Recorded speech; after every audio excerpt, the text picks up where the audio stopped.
సోను గారు, మీరు సంతోషంగా కనిపించడం లేదు. ఏదైనా ఆందోళన కలిగించే విషయమా? పింకీ, త్వరలోనే మన పిల్లలిద్దరూ మన ముందు ఉంటారు. అందుకు నాకు చాలా సంతోషంగా ఉంది.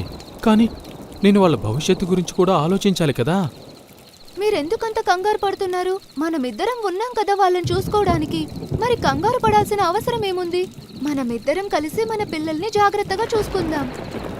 పింకీ, ఈరోజు వాతావరణం చాలా దారుణంగా ఉంది. 5-6 గంటలుగా ఎడతెరిపి లేకుండా వర్షం కురుస్తోంది.